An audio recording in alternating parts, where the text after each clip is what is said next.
Գյորջյան Կասկադ 60 ամիս փուլային վճարում բազմաթիվ առավելություններ։ Hi, I'm from Estonian News Corporation, Delphi Media. My name is Delphi Ivar Media-ից Sootman. Իվար Սոթան։ Estonia has organized the first Էստոնիան կազմակերպել է cybersecurity առաջին կիբերանվտանգության տրեյնինգը Երևանում։ What else Ուրիշ ինչ did Estonia offer to Armenia? կարող է Էստոնիան but առաջարկել other Հայաստանին։ countries, are not able to. Այն ինչ ուրիշ երկրները չեն կարող առաջարկել։ So I'm supposed to answer the question. Do you have the translation? I'm going to do it in Armenian. I'm obliged to do so. Ես պետք է հայերենով խոսեմ ըստ մեր օրենքի, ուստի խնդրեմ թարգմանչական սարք եթե ունեք։ Շնորհակալ եմ հարցի Thank you for the համար։ question. Իրականում պետք է երկու հարթություն կարծում եմ առանձնացնենք, որ երկիրը կարող է կամ չի կարող, այստեղ որևէ մեկը չի կարող վիճարկել Էստոնիայի առաջնորդությունը եւ փորձը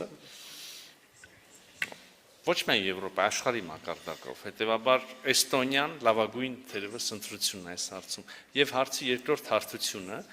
այո, ելի կարող են լինել երկրներ, որոնք եթե ոչ Էստոնիա չէ կամ համանման փորձառություն եւ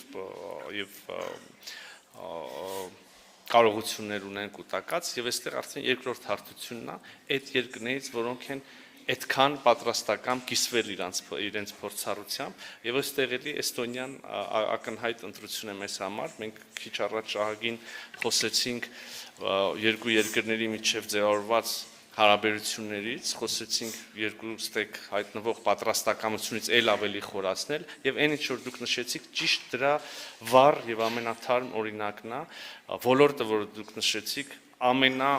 պահանջվածն է այսօր Հայաստանում մենք իսկապես դրա կարիք ունենք եւ մենք միայն երջանիկ ենք տեսնել որ այն երկիրը որը որ ունի այդ կարողությունները պատրաստ է մեզ հետ կիսվել հետեւաբար միայն շնորհակալություն կարող ենք ասել Մյուս հարցը համեցեք այստեղ հաջորդիվ կգանք Just if I may add to Ararat, the cybersecurity and cyber defense Կիբերանվտանգություն եւ կիբերպաշտպանությունը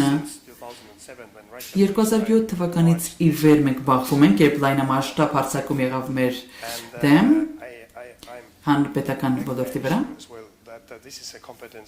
Իսկապես սա կարողություն է, որ Էստոնիան ունի։ Պարզապես որոշ թվեր տամ։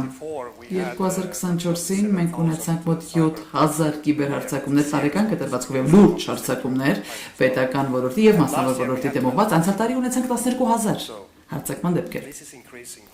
Սա գնալով աճող թիվ է։ Բոլորը Ռուսաստանից չէ որ գալիս է, բայց Ռուսաստանը հիմնական եւ Հյուսիսային Կորեան եւ մասնավոր ոլորտներում եւս։ Բայց սա միայն տեխնոլոգիաների մասին չէ։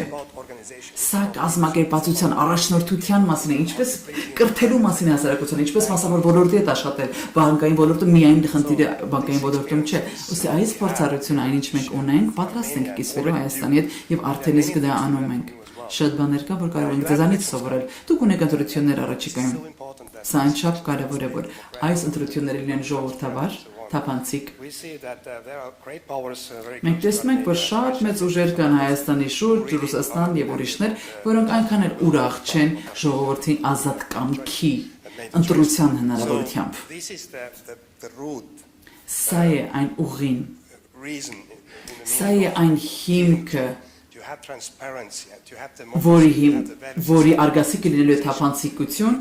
սա միայն ժողովրդավարություն, սա միայն թվայնացման մասին չէ խոսքը, թե ինչպես ժողովուրդը կարող է իրենց անկախությունը վայելել, ինչպես է ձեր պետական ոլորտը վերափոխվում, ինչպես է հնարավոր կոռուպցիայի դեմ պայքարել, ինչպես է պետք է լծակներ այնպես բայել, որ ամեն մարդ, ով ուզում է պետական կառավարում, պետական բարիկներ ստեղծելու ծառայությունների բաժին լինել, ինչպես պետք է լծակները ճիշտ օգտագործել։ Սա ավելի քան 20 տարի այս փորձառությունը մենք ունենք։ Սա իսկապես շատ գործնական գործընկերություն է լինելու եւ ես շատ ուրախ եմ այն ամենը ինչ մենք արդեն իսկ անում ենք, բայց սա նշանակում է, որ պետք է քաղաքական առաջնորդությունը գործի դնել եւ դա կա, քաղաքական կամքը կա։ Մենք կարող ենք փոփոխությունների հասնել միասին։ Շնորհակալ եմ։